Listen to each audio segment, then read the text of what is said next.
Okay, should be live. As always, though, requires some kind of external confirmation.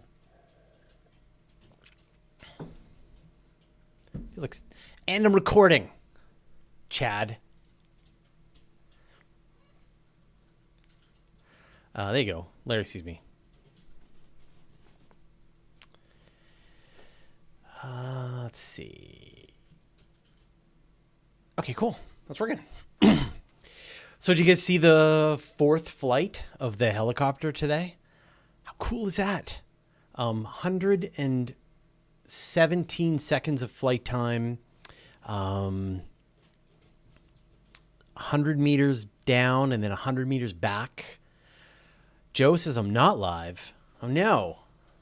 How come people could see me? What's going on?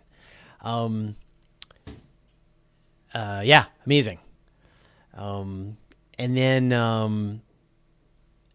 did you see the news that the two companies that lost the contract to SpaceX for the lunar lander system have sued them, and and so NASA has had to put the brakes on moving forward with SpaceX to get a full audit done to make sure that the contract was awarded properly. Oh no. Oh man, it's gonna be an interesting time. Crew 1 is back from space, which is kind of amazing. It's funny. So Crew 2 went up, and Crew 1 came back down. What else is interesting in the news? Thanks, Chewy Huey. Yeah, so Dynetics and Blue Origin were able to stop the full award of the contract to SpaceX. My voice is a little gone today, so I have to be a little careful.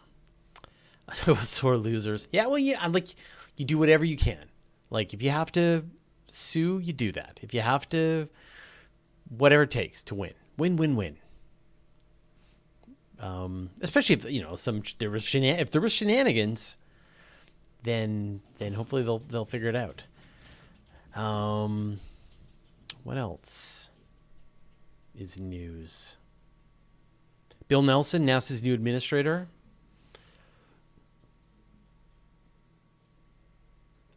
We know how long a day on Venus is now.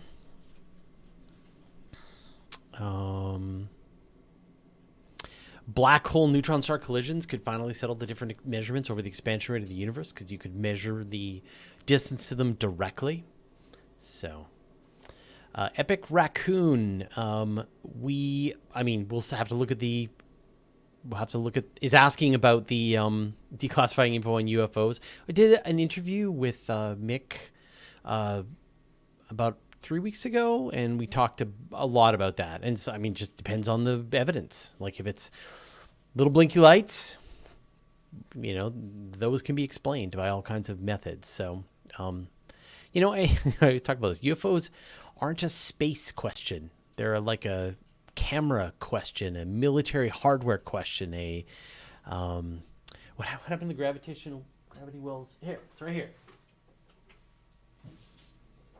There, it's right there. I'll put it back, I promise. Gravity wells. So, buy the ticket on New Shepard? No way. After Jeff Bezos's mother takes a trip on the New Shepard. All right, so we'll get into the episode, and as always, I've got a couple of pre-questions that I'm going to answer, and then we'll get on with with your questions. So, here we go. What? Where's the grumpy? Oh, it's on the first one. Okay, all right.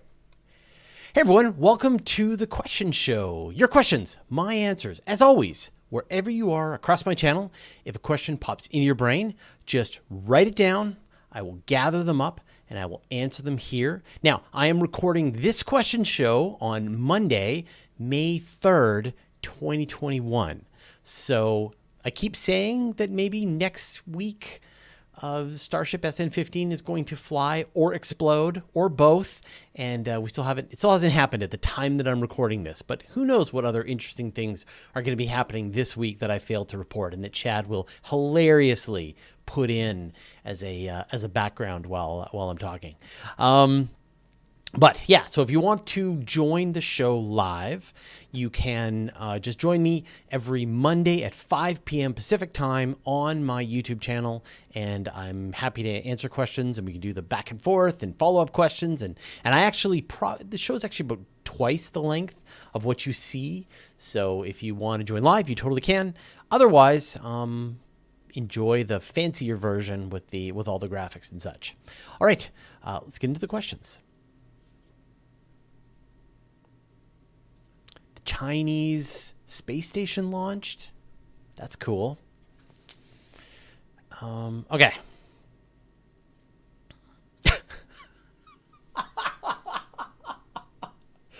Oh my God. So, oh, that's awesome. So Chad is now messing with me, and every time I start the first question, he's got a different picture and message for me someone telling me that I have to record. That is so good. All right. This time it was my wife and dog were scowling at me to record. I'm recording, Chad. All right. John Ackerman. We're not the first intelligent species in the universe. Just because we don't see any others is due to the fact that we are not sufficiently intelligent to recognize them. All right, in our long-running Fermi paradox, great filter conversation, the conversation continues. And so I guess this argument you can say is, we hear this a lot, which is that we are not sufficiently capable of even observing alien species. They could be all around us all the time, and we wouldn't even know. And so... there's sort of two parts to this. The first part is just because something isn't intelligent doesn't mean that it doesn't know you're there. So like an ant isn't very intelligent, but it will gladly bite you. An ant sees you as a threat, challenges you for resources, will give you a nip if it needs to, or like a whole bunch of them will if you have fire ants or something like that, I mean, it's really painful. So even though they're not very intelligent, they can recognize and see that you're there. And so we would have the same thing. I mean, we're not very intelligent relative to some incredibly intelligent galactic species that has mastered space and time, but if they're interacting with the matter But if they're interacting with the matter or the universe, let me do this again. But if they're interacting with the matter or the energy in the universe in some way, we can see it. We can watch as stars wink out of existence because they've enclosed them in Dyson spheres. We can watch as their spaceships glide past as they build their interstellar superhighway. So that argument doesn't really hold as long as the laws of physics apply to them in the same way that the laws of physics apply to us. Now, you can sort of take us to this next level where that there's some other existence, some other reality, some transcendence that aliens go through where they stop existing in this universe using matter and energy and move on to some other existence that we can't perceive. And sure, yeah, maybe. And then, but I mean, like an alien civilization that doesn't interact with you in any way that you can't perceive, that sounds like dark matter. like at a certain point, it doesn't matter. It's as if it doesn't exist, if it's not in any way, shape, or form going to impact your existence at all until you make this transition. And then you can sort of imagine all of the species that are in between, the ones who are like us. They formed in the universe out of organic elements near a star. They formed multicellular organisms. They built technology. They built spacecraft. They created a solar system and eventually galaxy spanning civilization. We would see them until they finally transcended to the next plane of existence and disappeared and left behind their artifacts. So I don't really buy that. even if they're smarter than us, we're smart enough to just perceive them, unless they're not like us in any way, shape, or form, and then they might as well not exist, and then who cares? So.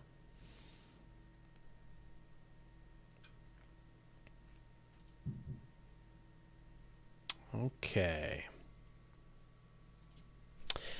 Ali Saeed. Question, why don't I ever see sponsor shoutouts in your videos? Many of my other favorite YouTubers have sponsorships from Brilliant, CuriosityStream, Nebula, etc. That's a good question. That's because I'm not a YouTuber and I don't make my money from YouTube. I have some ads on YouTube, but the only reason I have ads on YouTube is so that I don't have more ads on YouTube. So where we're at right now with YouTube is that if you don't put any advertisements on your YouTube videos, then YouTube will put ads on your YouTube videos aggressively and take all the money. And so if I put just whatever's the minimum amount of ads, one ad right at the beginning, then it stops YouTube from putting additional ads, and that's sort of the compromise that I've been able to figure out. But the bottom line is that I'm not a YouTuber, right? I'm a publisher of a website, and that's my business. And so I'm advertising through this entire thing. Right? I'm mentioning that I'm the publisher of Universe Today, that you should come and check out Universe Today, and you should sign up to the Universe Today newsletter. And how about the Universe Today podcast and also Astronomy Cast with my co-host, Dr. Pamela Gay. And also every week we do the weekly Space Hangout. And all of those are advertisements for Universe Today. And if you come to Universe Today, we have advertisements there, and I'm able to pay the writing team. So, yeah, I'm not a YouTuber. And so it's just like, it's not worth, like, doing sponsored stuff on YouTube is hard, and I don't like it. It's like you have to you have to negotiate the contract, and you have to send a quote, you have to send an invoice, you have to follow up, and you have to, like, it's a lot of work, and I don't want to do it. So I'm happy with sort of the way we have things set up with Universe Today, and the revenue is great. Allows me to hire the team and do the work and have a job. We mentioned this a couple of weeks ago, and I'm good. So yeah, the more money I could make, the less advertising I would try to run. I'm much more interested in making the content as accessible as possible than trying to make as much money from it as possible.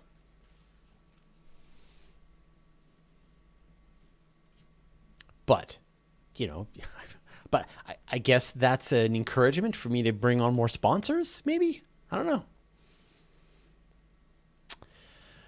know. Gary just saying it's your choice to use YouTube. If I wouldn't do it, just host it on your website. No way. YouTube is like the second largest search engine in the world. It's like one of the best discovery platforms. YouTube is a way to get people to discover my work.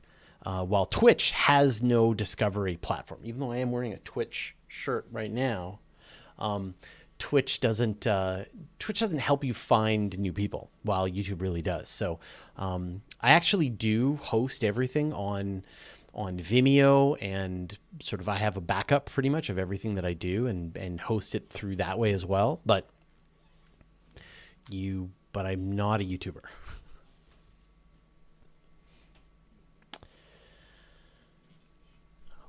Logic on abstractions. Hey, Fraser, let's say that I'm a technological civilization on one of the closer-ish stars to us. What kind of a telescope would I need to be able to detect our light pollution? I assume they need at least 1 pixel of the Earth.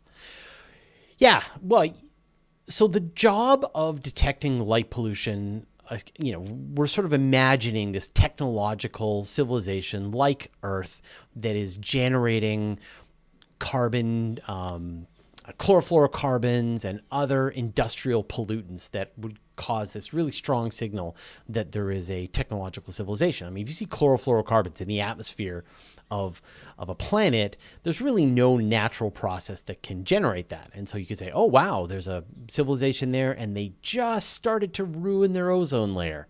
So what would you need to be able to detect that? Well, the first thing is that you need to be able to detect the light from the planet separate from the light of the star. And we actually talked about this with Jesse Christensen earlier this week, that you need a factor of billions between the light of the star and the light of the planet. So as long as you can block out the light of the planet with your coronagraph or your star shade, and you're able to get the really faint light of the planet separate from it, then you need to have a really powerful telescope that lets you really brighten up that 1 pixel that you're getting into a rainbow.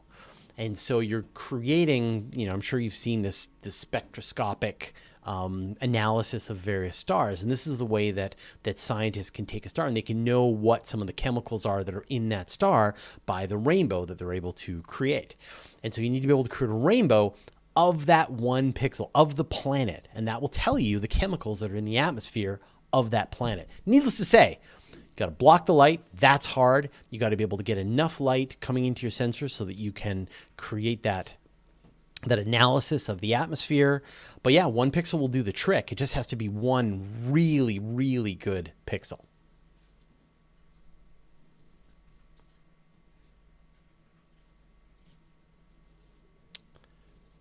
Girl, Fraser, talk about your experience with balding.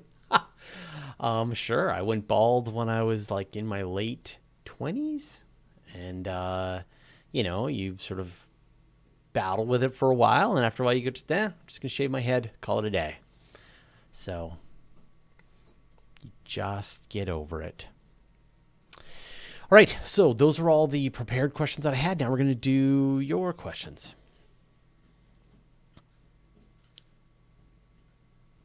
That looks like Blowfield 2K. I thought that looks like a Twitch shirt, then self-edited, thinking, don't be dense, Fraser would never wear a Twitch shirt. Yeah, I'm wearing a Twitch shirt. It's a space. I forget what this guy is. Wait, am I not allowed to show him on? I guess I can show him on YouTube, right? Okay. So we covered that one.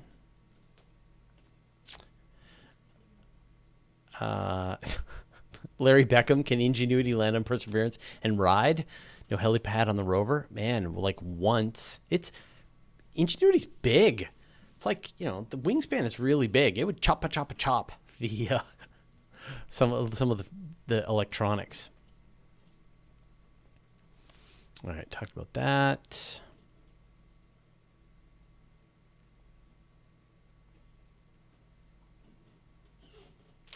Richard Price, can you buy my poster? No, there's only one of those posters in existence. That one. I had it custom made for me. All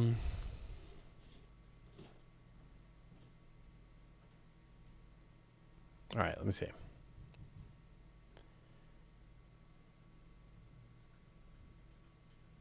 Do farmed animals notice they're colonized?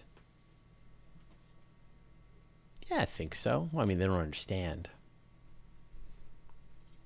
But they sure recognize you. So are we farmed? Is that the question?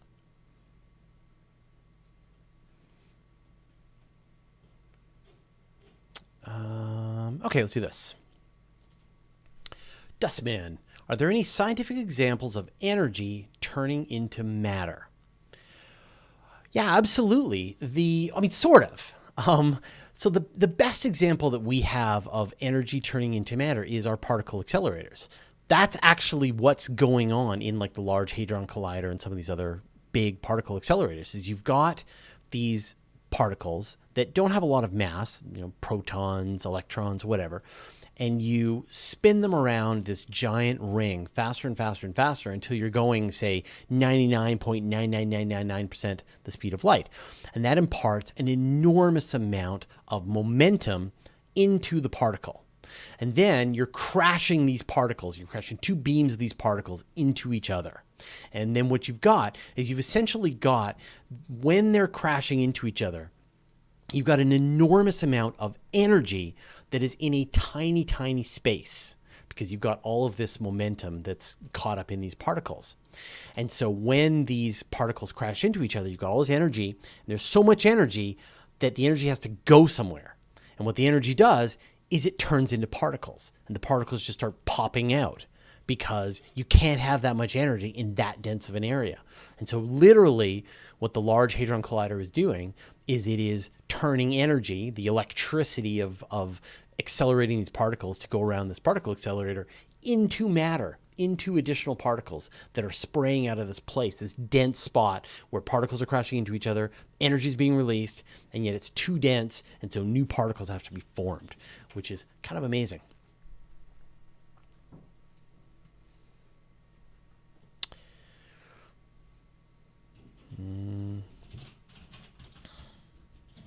Any mission dates for Venus now? Not that I know of. Europa has a mission date. Okay, cool. Visto2D is saying that Europa has a mission date, 2027. That's awesome. I didn't see that today. Okay. Joe, how do we measure the age of rocks and meteorites? How do we measure the age of our solar system and others?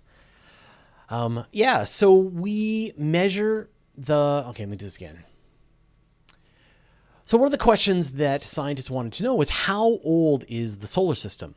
It's really hard to figure out the age. Here on Earth, the way we can sort of determine the age of things is we use this technique called radioisotopic dating, where you take some element, say uranium, ones that have a very long half-life that decay very slowly into other chemicals, atoms, and then you measure the ratios of the one, I guess the one that then is going to decay into the other.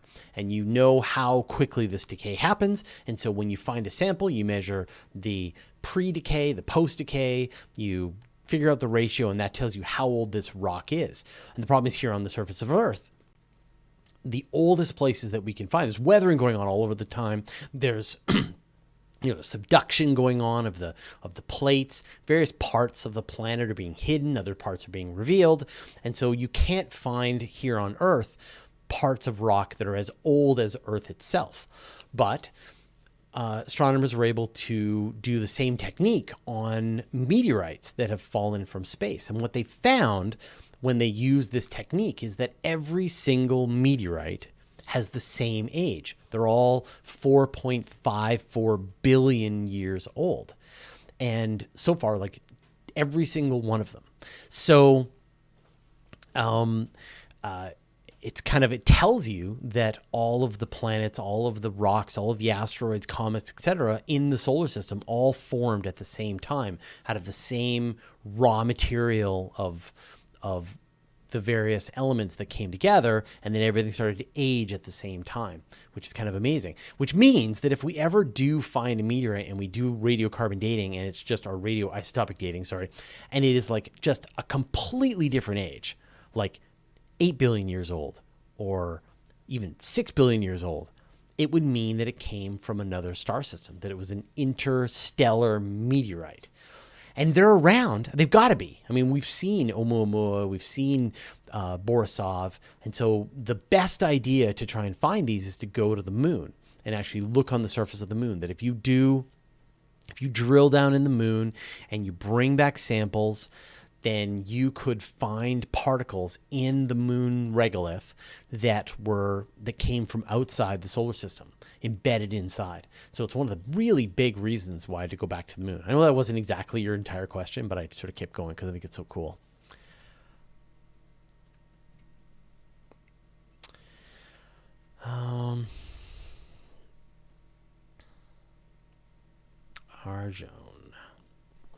Arjone. Now that we know MOXIE works, will the next MOXIE be able to make O2 for the future Mars mission? What other proof of concepts will be needed for a Mars mission?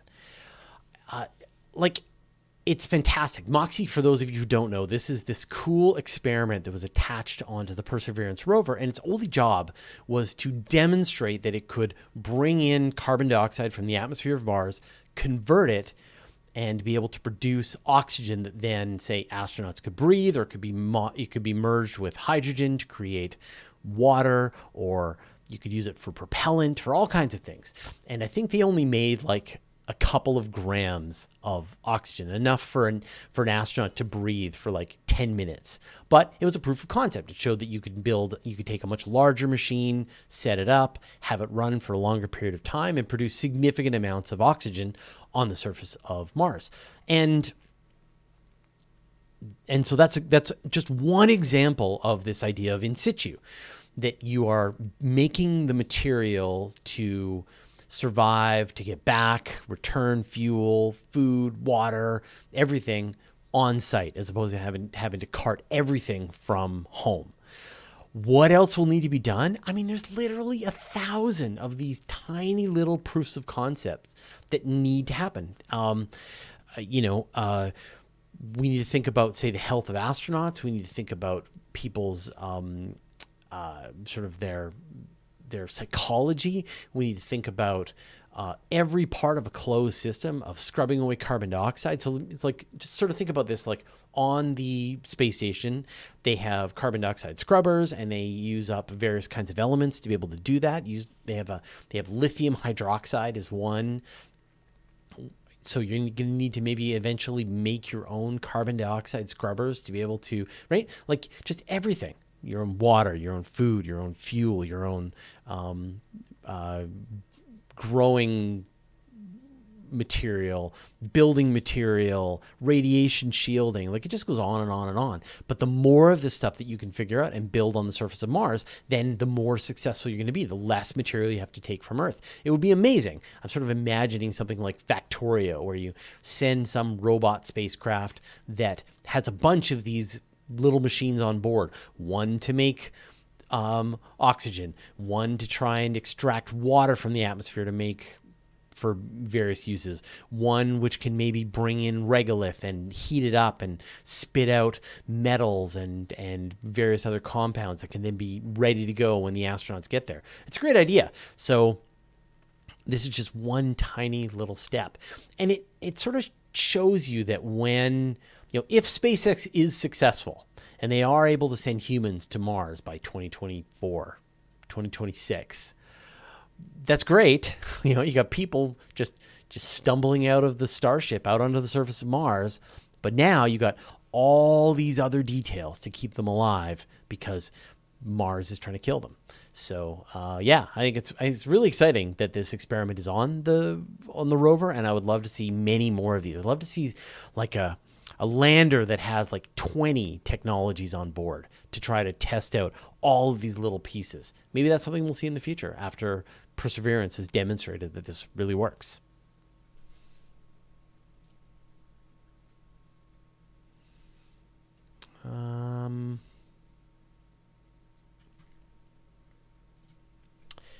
William R., do you think it's possible to significantly extend the life of the sun, and by extension Earth, possibly even turn it into a red dwarf? I mean, we're going to need to consider the word possible, practical. So first, we'll talk about sort of what's going on. So the sun is heating up. And the reason the sun is heating up is that in the core of the sun, you've got hydrogen turning into helium. And this helium is building up in this shell around the core of the sun. And as it does this, it sort of expands the sun out a little bit and increases the overall amount of luminosity that's coming out of the sun. And what that means is the temperatures here on Earth are going to rise and rise and rise over the next 500 million to 1 billion years. It's not causing global warming, has nothing to do with global warming. But in 1 billion years, it will become so significant that it boils the Earth's oceans, essentially makes survival on the surface of Earth impossible. So what do we do about this? The one idea is that we move the Earth. So if you got like an asteroid that was on some kind of conveyor belt in between the Earth and Jupiter, and it did one orbit past the Earth and then flew out and did a slingshot around Jupiter and then came back to the Earth, and as long as it did it about once every 10,000 years or so, you could be stealing orbital energy from Jupiter, giving it to the Earth, and that would cause the Earth to slowly move out on its orbit at the same rate that the sun is heating up, and so the temperature of the Earth would always remain the same. So that's one way that we could save the Earth all the way through until the sun turns into a red giant. We would be eventually getting pretty close to Jupiter, but it would do the trick. Could we do anything to the sun? So the problem with the sun is that because it's a main sequence star, the sun has in the core, it has this core that is, where all the fusion's happening, and then around that is the radiative zone where it's not hot enough and dense enough to have fusion, and so the all of the gamma radiation that's created in the core has to random walk its way through this zone. And then on the outer part is the convective zone. And that's where the sun is more like a lava lamp. And you get these blobs of hot gas that are able to rise and fall like boiling water. And as they rise up, they reach the surface of the sun and they bloop, and they let out their energy into space, and then they cool down and they drop down to the top of the radiative zone, pick up more energy and go back up. And so because you've got this, you've got at the outer area, you've got this nice convective area, and then in the core, you've got all the fuel that's being burned by the sun, but you've got this shield, the radiative zone. The sun will die when it runs out of fuel in the core, even though there's vastly more hydrogen that's still available to it. It just can't use it because it's just not mixing.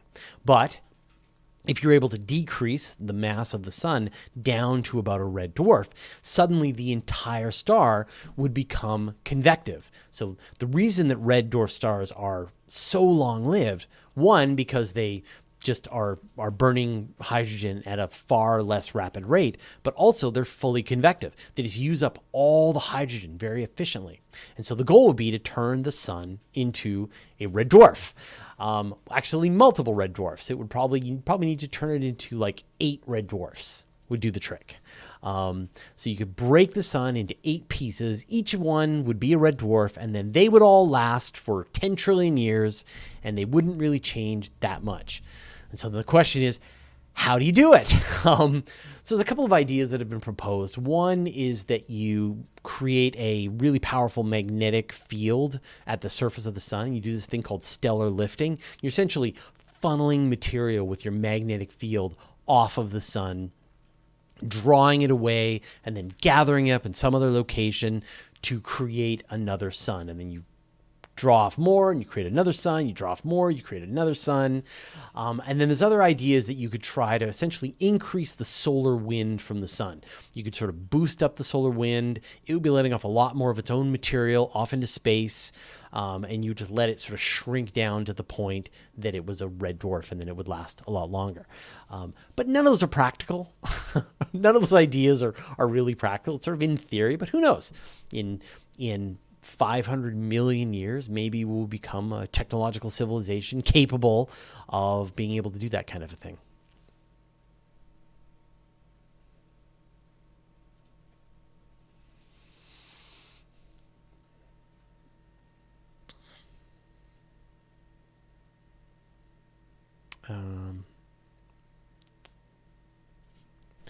Raza Siddiqui. Is it time to map Mars? Who would settle where to avoid wars?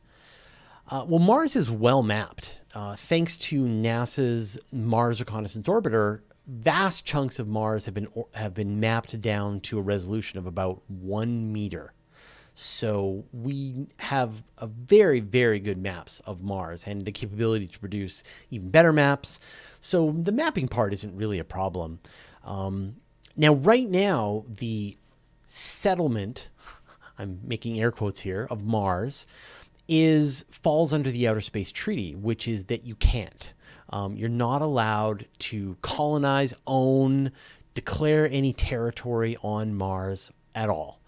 You can build a research station on Mars if you want, and I guess you could classify a city of 1 million inhabitants as a research station. But if you get, if at any point any nation on Earth claims Mars, the other nations on Earth are going to have something to say about it.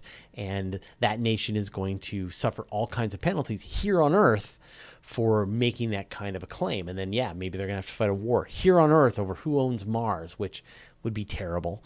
Now, you can imagine that Elon Musk just says, I'm just going to colonize Mars and I don't care what you say. And if you try to stop me, too bad. But I mean, his day-to-day operations require Earth, all of the material to build starships, all of the people, all of the rocket fuel, the operations of his company. Like, there's so many ways that regulators could stop Elon Musk from doing what he wants to do to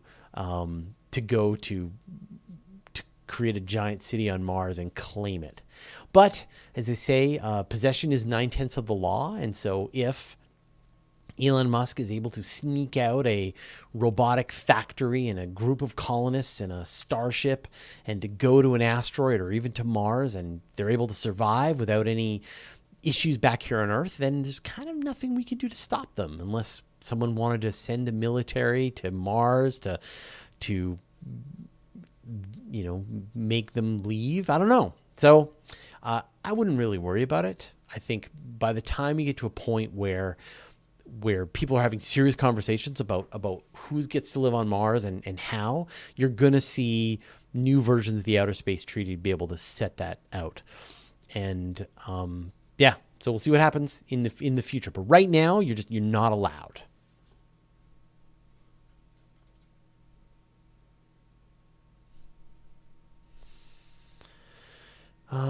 Joe, is it possible to watch these live unedited shows if I missed watching it live? Sort of.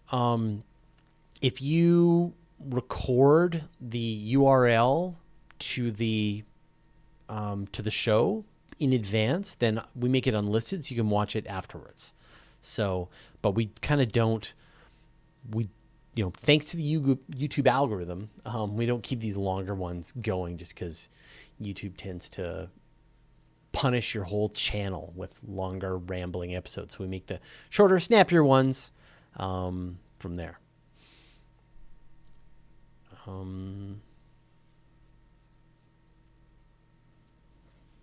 I kind of like a version that is less scripted, that we can make a cleaner version. Lord of Entropy, which season of Path of Exile has been your favorite? Which build do you find yourself coming back to the most? I liked the Synthesis League, which was an old one. It was just so weird and complicated and a lot of stuff. And what build? I like Rangers.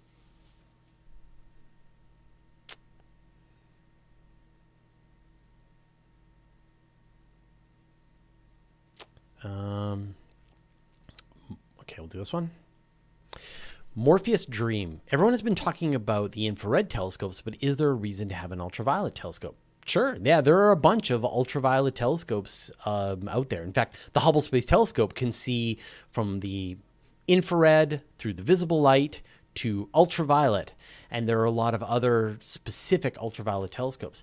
The challenge is for certain wavelengths of ultraviolet, you need to be out in space. You can see some ultraviolet from here on the surface of the Earth, but to see the entire wavelength, you want to be out in space. So what do you do with ultraviolet? Well, ultraviolet rays are generated by hot things, very energetic things. So newly forming stars, young stars, like the biggest stars that are out there, things that have had a supernova explosion, things that have collided with each other.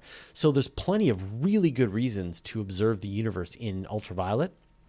And a lot of really interesting astronomy is done that shows it. And there's some wonderful pictures where they'll take, say, the images, some images from Hubble, and then they'll overlay that images from an ultraviolet instrument to show you the different parts of the sky that are revealed when you look in these different wavelengths. Just like, if you could imagine sort of running through the entire wavelength and observing the same object.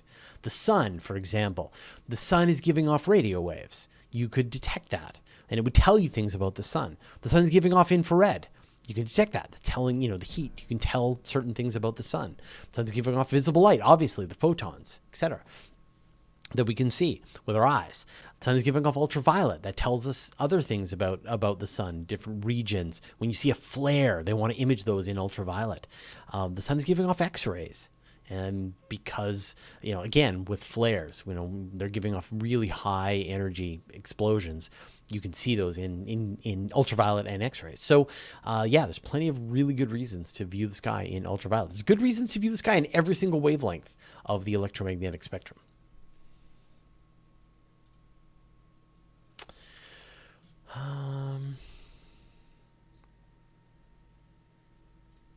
Strange quark star.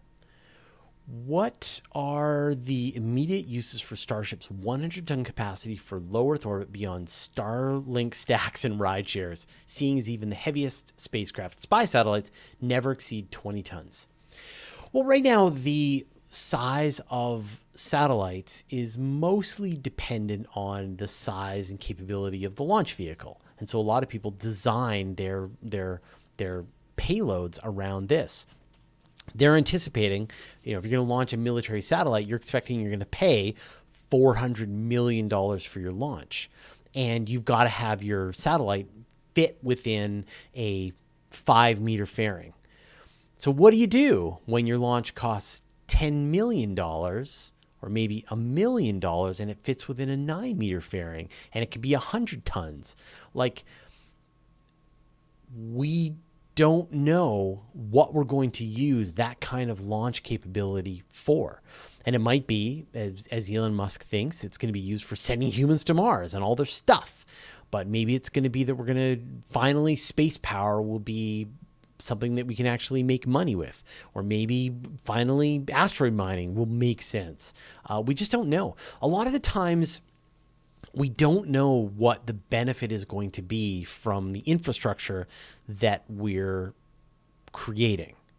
You just bring the infrastructure. Like, we didn't know all of the uses of the highway system in the United States and Canada. And yet, once they were there, suddenly new ideas started to form, new networks were created, new opportunities were formed. And that's what an entirely new launch system is going to be. So right now, yeah, you're right. It's going to be a bunch of Starlinks. There's going to be the existing launch queue of satellites, and then people are going to go back to the drawing board and come up with new ideas for what you can do with a spacecraft capable of lifting, more than 100 tons to orbit, of refueling in space, flying to the moon, landing, returning, flying to Mars, making fuel on the surface of Mars, returning to Earth. We don't know. That's sort of what comes next.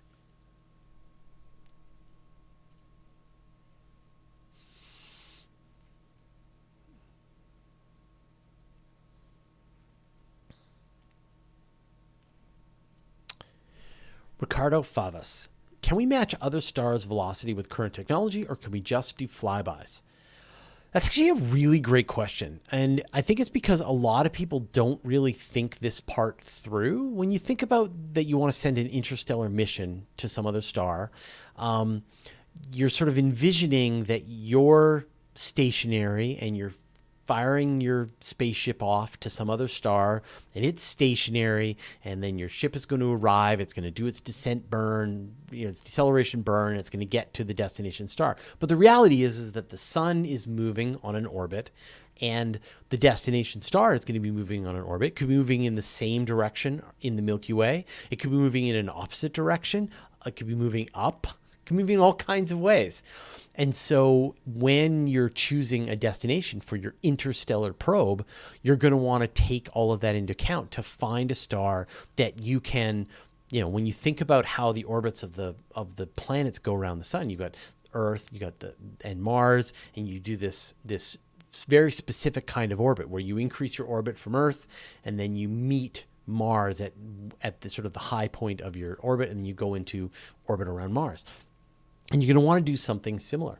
And so a flyby is easier because you don't really care what the velocity of the destination is. You just fly at the most reasonable direct path, one that crosses your pathway with the star at the right time, and you take a bunch of pictures, and then you fly past. But if you're going to try to go into orbit or into that star system, then you need to find one that's moving in the right direction with you so that you can do a very similar kind of maneuver to arrive there. It's going to be trickier. But I mean, both are going to be really tough. It'll be a while. And the thing that's kind of interesting is that there are close flybys of other star systems to the sun every few tens of thousands of years. Every million years or so, we get a really close flyby. Like a star comes well within the Oort cloud, within a few, tens of thousands, a few thousand astronomical units of the sun. And so maybe that's the time that you wait. You just wait for a star to come close on the right trajectory, and then you just do the quick jump over, as opposed to just hard burning for 40,000 years to get to some other star system.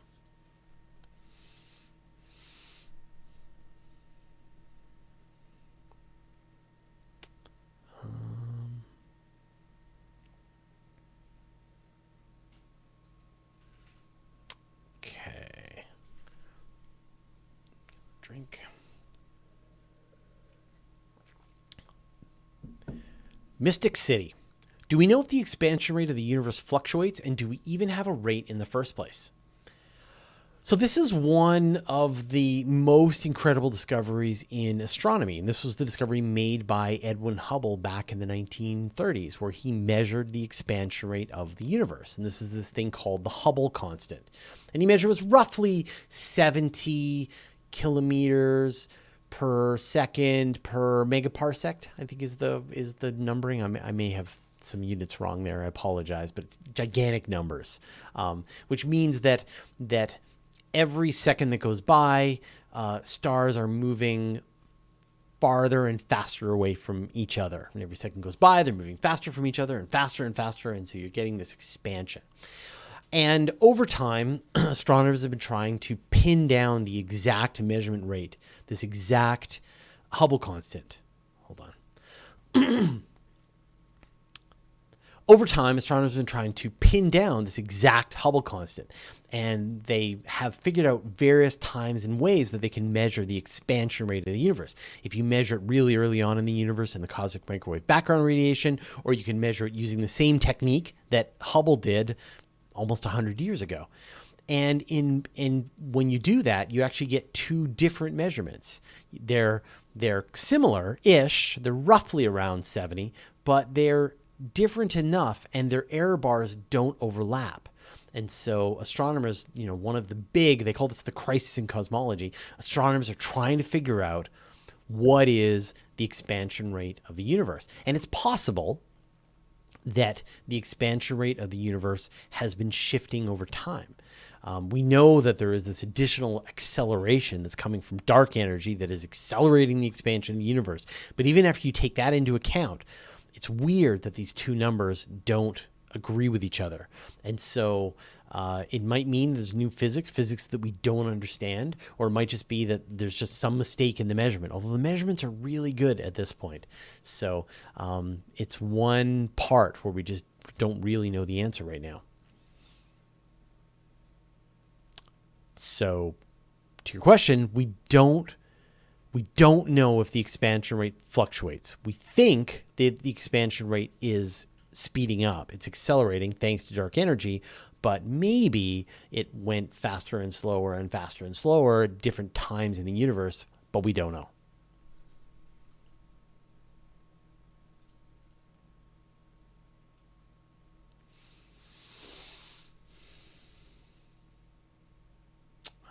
Neil Poshek.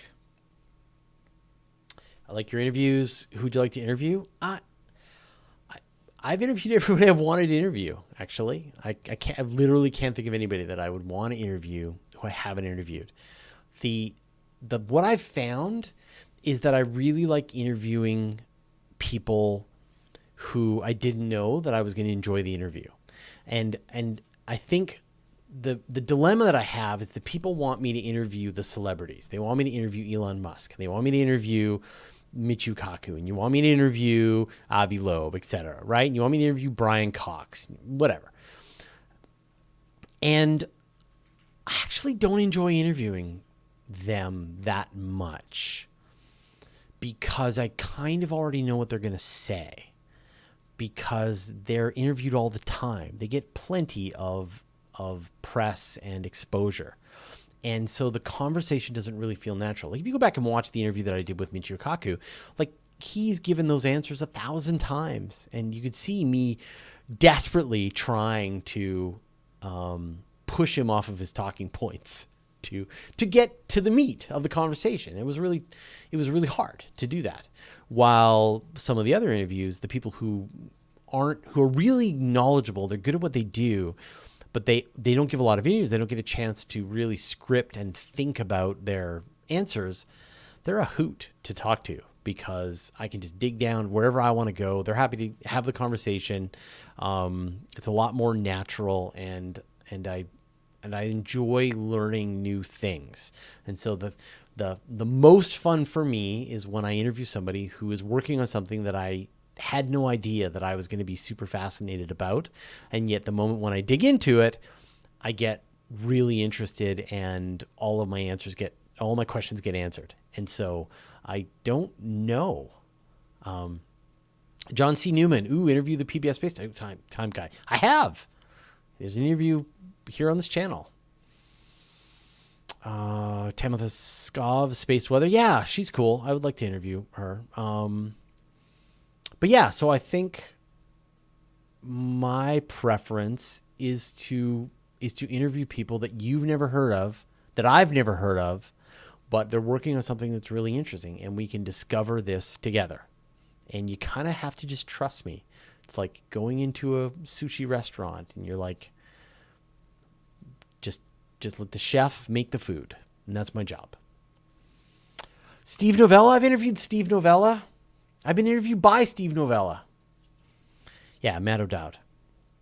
So you just do a search for my name and any other name of a person, and you'll probably find an interview that I've done with them, either here or on the weekly Space Hangout. I've done thousands of interviews at this point. Okay.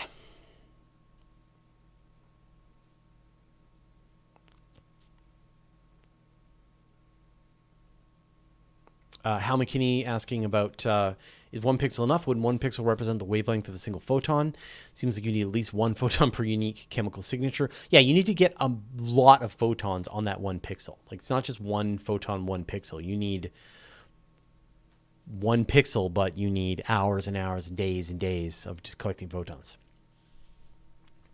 Yeah, I would like to. I'd like to interview Elon. I think it'd be fun to talk to interview Elon Musk. No, I haven't interviewed Joe Rogan yet. Yeah, I would have an interesting conversation with Elon Musk, I think. But he's a busy guy. I'm no everyday astronaut at this point. But he's not that high on my list. Like, I would way rather interview Gwen Stockwell or I'd like to talk to Tori Bruno. I'd like to talk to, yeah. But, one of the things that we talk about, and Visto Tuti's in the chat, and of course Nancy Graziano's there as well, and others who are part of the weekly Space Hangout crew. You know that we do this other show, right? The weekly Space Hangout, and we interview a whole bunch of other people. In fact, this Wednesday's episode is going to be one of the best interviews that I've done. It's astonishing. You're going to want to check it out. And so we do a whole other show with me and a whole bunch of journalists, and we interview a ton of other people through there as well. We've talked to the people doing the Titan Dragonfly, just a million missions. So you should definitely check that out as well.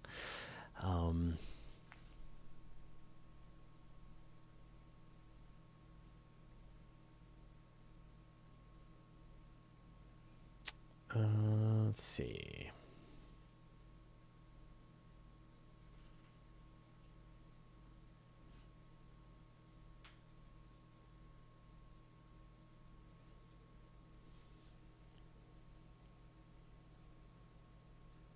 Raphael Dominichini, why did Moxie generate so much attention? Couldn't this test be done here on Earth in a simulated Martian atmosphere? Sure, it was, but that's how prototypes work. You take the technology and you test it in the place where it's supposed to actually do the job, and you find out if it works. So they definitely tested it in simulated Martian environments here, and then they took it to Mars and they tested it on Mars, which is awesome. Larry Beckham, still haven't heard from that bad astronomer dude in a while. Yeah, he's a busy guy. I'm sure if I can call in all my chips and say, it's time to interview, time to chat, man. Because we're good friends, and we've done a ton of projects together.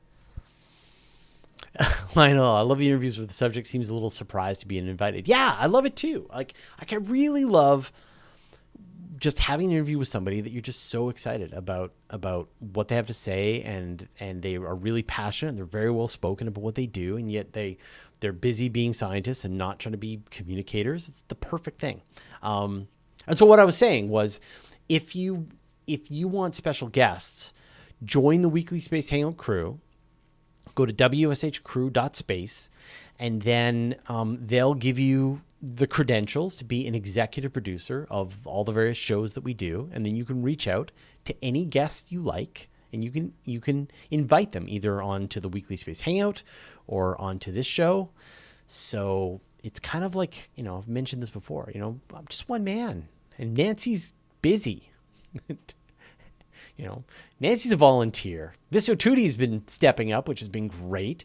And there's a bunch of other people who are part of the community who've been helping out as well. But it's like, if there's a specific guest that you want, or like research, whatever, we have a system so you can invite them to join, to get interviewed, because, we can't think of everything. All right.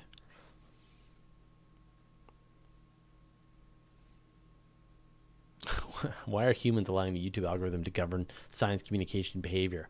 I don't know. It's just how it works.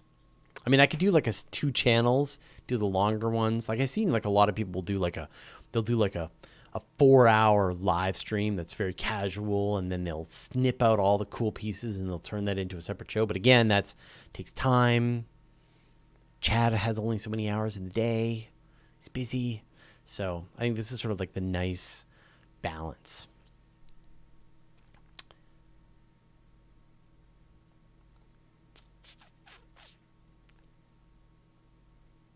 All right, I'm going to do like one more question, and then I'll stick around for a little while. Allergies are killing me.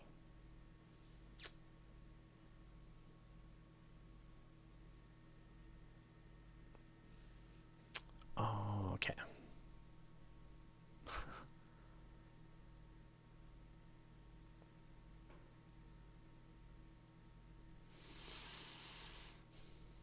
Sorry, just looking. So many good questions.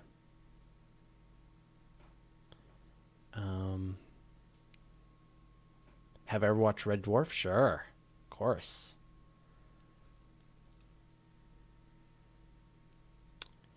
James Salzman, is that how we know the few meteorites that we have come from Mars? Yeah, well, the meteorites that come from Mars, they slice them open and they suck out the gas that are trapped in little pieces of the rock, and it exactly matches the atmosphere of Mars. So they know that these meteorites came from Mars, which is so cool. All right, we'll go into fast mode now. Let me do the outro, and then I'll do I'll zip through as many questions as we can.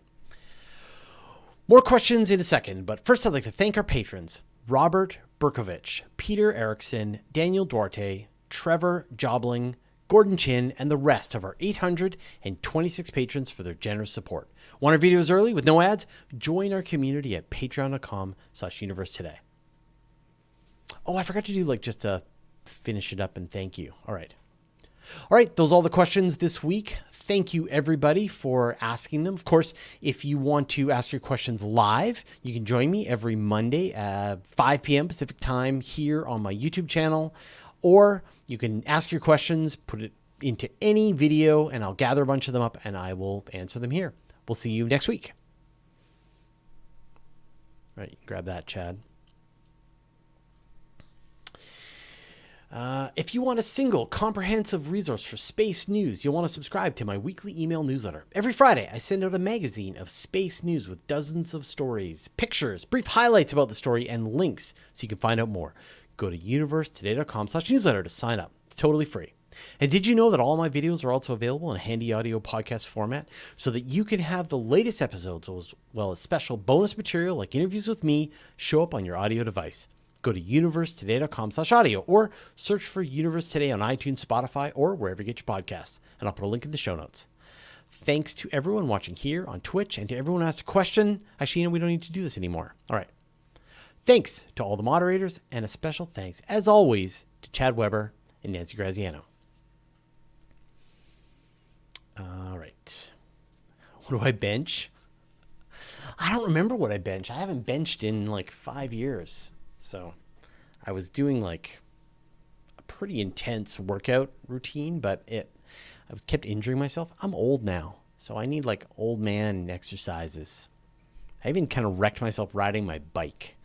So like right now I'm like walking and gardening while I try to I pulled my hip flexors and they're still really tight and I can't ride. I thought I was like 20 years old again, and I just hopped on my mountain bike and just cranked up a mountain every day for 6 months and sort of wrecked my hip flexors. So I've been sort of taking it easy for like 6 months, but I really miss it. I love mountain biking so much. Okay, so now I'm going to highball. So here we go. Joe, Mars is red for the large amount of oxidized iron. Is this proof of large amounts of oxygen previously present in the Martian atmosphere and therefore sure proof of past life? No, you can get oxygen without life. There was oxygen there. And in fact, one of the weird mysteries is why Mars is so rusted, but you don't need to have life to have oxygen. Horizon Brave, how long can ISS last without any crew up there? If everyone went on vacay, what and how long would happen to the ISS?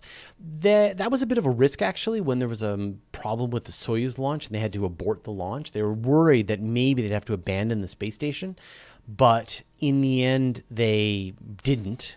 But they can go for a few months. They can go for probably 3 months or so without anyone on board before things start to start to run down. So they want to solve that pretty quickly. Raphael Dominichini, why do some telescopes have a mirror in the tube and others the mirror is exposed? It just depends on you have the mirror in the tube to block the light from the star from hitting the mirror. And in the case of James Webb, you have the sun shield, which is sort of in between the sun and the telescope. And so it's darkness on the other side. You always want your telescope in shadow, and depending on how you're trying to work it, you can use a tube to do that and have the main mirror down at the bottom of the tube. Or in the case of James Webb, you just have this sun shield that then blocks. You don't have to build a whole tube to take with it.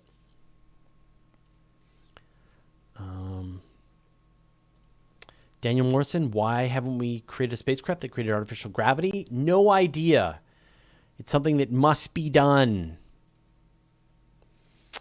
Cryptoman 5001, is it possible that we can't travel outside the galaxy? Whatever dark matter is, it's compressing the galaxies into their shapes. No, there's no reason why we couldn't theoretically travel outside the galaxy. You just go fast enough. Now, there are places that we can never reach, even if we could go the speed of light. But no, there doesn't seem to be anything that's going to block us. You just have to go really, really fast, have a lot of energy. Brandon Loizides, why are there no green stars? So the stars emit this black body radiation, and so when we look at the photons that are coming from the sun, in fact, most of them are actually in the green end of the spectrum, but they all sort of even out, and we see this white light. And so the reason is because you don't have any stars that are emitting just green.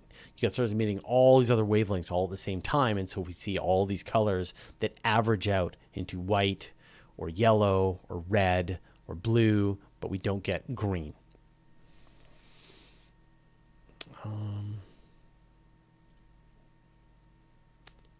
Romulus XC, what do you think about Starship landing on the moon? Is it possible to land such a huge structure on the moon? Yeah, in theory. You'll want to build a landing pad soon. Otherwise, you're going to be kicking up dust that will make future landings more difficult. But sure, yeah, if you've sorted out your landing site nicely and if Starship has really good landing legs, then it should be able to land.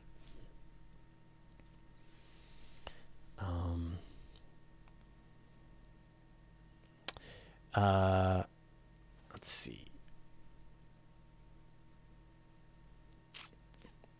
Fraser taking 40-inch gaps on North Shore trails, lol. No, not anymore. My buddies do, though. I mean, where I live, we pioneered mountain biking. So there's a lot of really crazy... People spend more on their mountain bikes here than people spend on their cars in other places. You know, Mystic City, why doesn't humanity first colonize the moon instead of Mars first? Good question. I think the moon is a better place to go than Mars. It's close. If you make a mistake, you can send help. So, hi, Kazi, when do we launch a boat to get to Titan? We've got a helicopter. Now's the time for a boat. I agree. Boat. Titan. Make it happen. Victor Han, what is the condition of the Soviet probes on Venus right now after all these years? They're still there, but they're going to be pretty corroded and ruined. But, you know, if you landed, you could find them if you knew where to look. What do you think will be the reason that humanity actually travels to another star system? This is Arjun. NASA, religious cult, upcoming catastrophe. I think we merge with our computers and then we build interstellar probes. Like, I don't think we're not going to send the meat to other star systems, but we could send our minds.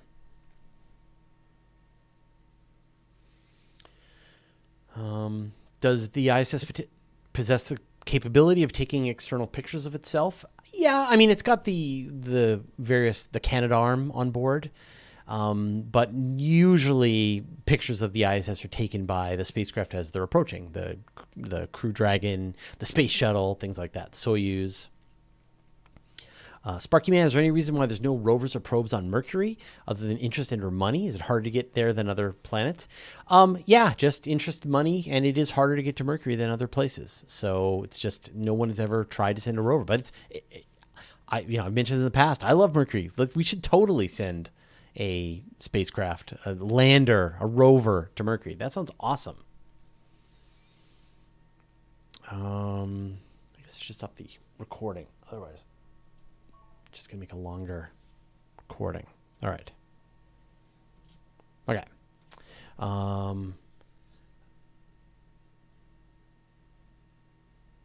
Can a supercomputer tell us through simulations how big the universe is and why it exists? This is Raza Siddiqui. Not a supercomputer, just really good observations of the cosmic microwave background could tell us the curvature of the universe, and that would tell us how big the universe is. Ollie's Astro, I did my first process of a mineral moon last week. What are the elements showing in those saturated colors? I don't know. Good question. Apologize. How many robot arms is enough? It can never be enough. Let's see. Yikes. TP Seeker, what happened to SpaceX coding Starlink sats? They did it. So there's the dark sat, and then there's also the visor sats. They put a visor that would block some of the light from reflecting off the Starlink, and it has decreased the brightness, but not enough for it to not be a pain for astronomers. So they haven't found the balance yet. Matt Jono, what's your favorite space game? Stellaris, I guess. I like RimWorld, if you can call RimWorld a space game, then that's my favorite space game, but I'd say Stellaris is my favorite.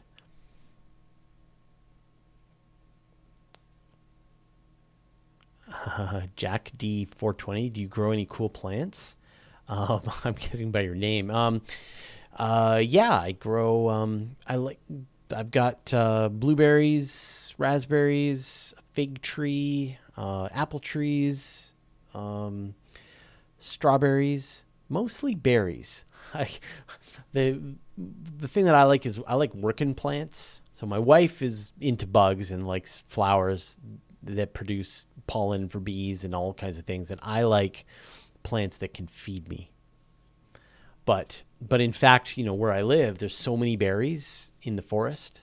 This is such a West Coast Canadian thing to say. But so one of our hobbies is we go into the forest and we pick berries and other things you can eat. So it's just because there's like so many different kinds and they all taste differently, like flavors you've never tried. You don't know what the flavor of a salmon berry is, or the flavor of some are kind of familiar, like alpine strawberries or alpine blueberries, but others, salal berries, you probably never tasted. And so I just love to, I think it's like, my wife's from Texas. And so when she came here, one of the things that I did was we went for a hike, and I showed her all the stuff you can eat in the forest. Man, that is like the most Canadian thing I've ever said. And she loves it. And she just, like, it's almost time. Like, the first berries will show up in about May, the salmon berries. And then every day we go for a walk, and you need to come back with your couple of handfuls of tasty berries. It's so much fun. How do you know which ones you can actually eat? Well, you got to learn. Some are poisonous and some are fine. You just got to learn which ones are which. Do blackberries grow? Yeah, tons of, we have 5 different kinds of blackberries that grow here. We've got runner blackberries that run along the ground. They're the native ones. Then we've got the Himalayan blackberries, which are really tasty, but are super invasive. And it's like they're everywhere. And we have 2 other varieties of blackberries as well. We have wild raspberries. They taste really good. I really like them. They're almost black. And they're so good. And then we also have thimbleberries. We have Saskatchewan berries. We have fairy bells. We have a ton of berries. Yeah, trial and error. Salmon berries. Yeah, and bear berries. Yeah. So, and in fact, then after that, when I went to visit my wife when she was in Texas, I'd be like, "What can we eat? What can we eat around here?" So I was like looking up every plant that had any kind of berry to figure out what I could eat and what I couldn't eat. All right. I think we're going to wrap things up. Thank you, everybody, for joining us today. Again, super fun. I really enjoy this. White berries, never. Red berries, sometimes. Purple, always. That's pretty good. I can imagine some purple berries you wouldn't want to eat. But yeah, I can't think of any white berries that you should eat. And I can't think of any, well, apart from blackberries, but they're not really black. I guess they kind of are. Anyway, yeah. Right on. Okay, well, we'll see all of you. Remember, this week's Weekly Space Hangout is going to be epic, although I'm probably going to run the interview again here on this channel because it was so good, talking about time travel. So I think you'll really enjoy it. All right. Thanks, everybody, and we'll see you all next week.